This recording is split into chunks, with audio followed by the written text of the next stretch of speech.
Today I will teach you about noun. Whenever you listen the word noun, it appears that is a very simple term in a grammar. Very simple topic of the grammar. Whenever a guardian, parent meet you and discuss about the grammar, he asks about the definition, its kinds, and easily give him the definition of a noun, names of its kinds. But here again you have to read chapter noun in class 8. So I am giving you a brief knowledge of the noun again. It is not, as you know, that each chapter of grammar are related with each other. And whenever you write a sentence, you have to be careful about the words, whether it is a noun, it is in singular number or plural number. Accordingly, use different verbs with different nouns when it is used as a subject. So, as the definition you have learnt earlier, then a noun is a name of a person, place, or a thing, or a noun is a name of anything. Whatever you are watching, you are looking, and the things which are all around you, these all objects are nouns. The name of anything. Clear? Now, according to the traditional grammar you have learned, there are 5 kinds of a noun. From your beginning, you have learned about 5 kinds of the noun. In some books, you watch 3 kinds of noun. So, it is on the basis of traditional grammar, and 3 kinds are on the basis of modern grammar. I will discuss it. Proper noun. The name of a particular person, place, or thing. Particular. A single object, a single person.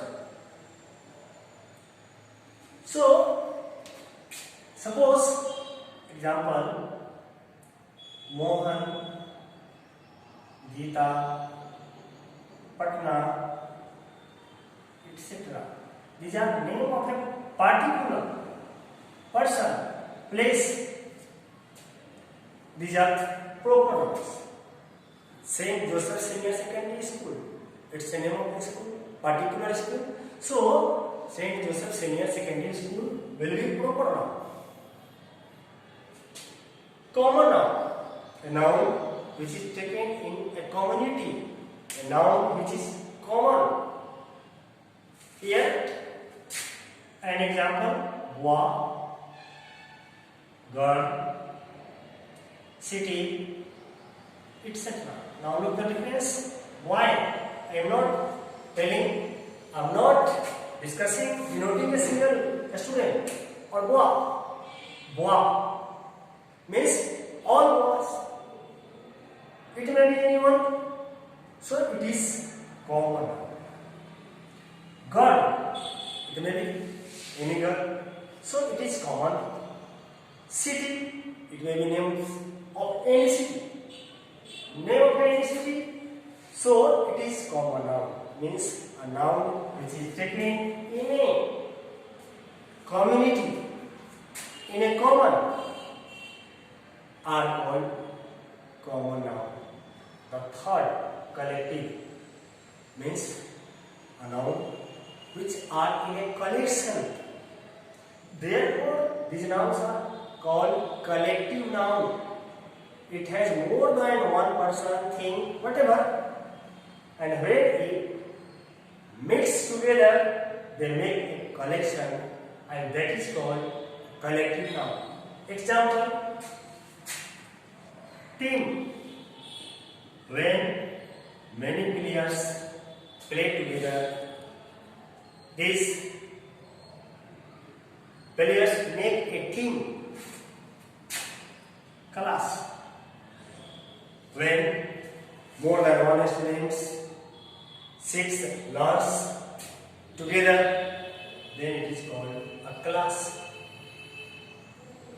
More when many people are in a collection to do whatever they want to do, generally we take it as a mob to do not a good job for doing the violence. Now mob means collection of people. So the words, the nouns which are in collection are called collective noun, material noun, material. And the name suggests. And for its definition, one simple way is to learn that the nouns, the objects which can be measured or weighed. Those nouns are called material nouns. The nouns which can be measured or weighed. Example, rice can be oil, ghee, rice, milk, etc. These things are not counted. They are not sold by counting. They are measured, they are weighed. So material nouns are the nouns which are measured and weighed. Very simple. Now abstract noun, a nouns which indicates sense, only sense. It has not a physical feature. It has not a solid structure. It is only sense, emotion, feeling, stages, names of religions, names of subjects. These are abstract nouns. Example, Bahu, stages of life, childhood, names of religion, Hindu, Muslim, Sikh, Christian, names of subject, physics, chemistry, etc. So the nouns which indicates stages, names of religions, names of subjects, these are called abstract nouns. Abstract nouns. Now it is clear and you have learned it many times. So proper, common, collective, material and abstract nouns are five kinds of noun according to the traditional grammar. Now I will discuss about the kinds of noun on the basis of modern grammar. The kinds of any term in grammar on the basis of modern grammar. Modern grammarian have tried to make it easy for the students by minimizing the kinds of any term in grammar. So proper noun, it is clear. I taught you here about the proper noun, the names of particular person or places. It is singular in number, it is single in number. And now countable nouns, the nouns that can be counted. The nouns that can be counted are called countable noun, and the nouns that can't be counted are called uncountable noun. Proper noun, now countable nouns. Here I am comparing common noun and collective nouns. Common noun and collective nouns. Common nouns can be counted, collective nouns can be counted.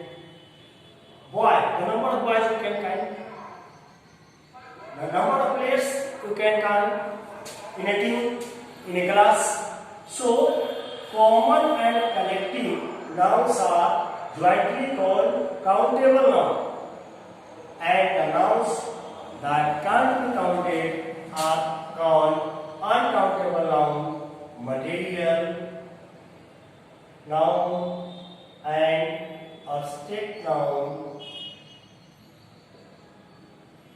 are jointly called uncountable noun. So, you know the example of proper noun, countable noun. Example: pen, school, town, etc. Uncountable noun. Example: milk, rice, oil. These nouns cannot be counted. So, on the basis of modern grammar, there are three kinds of nouns: proper nouns, which are single in number. Single in number means name of any city, any place. Karachi, Patna, Rampura,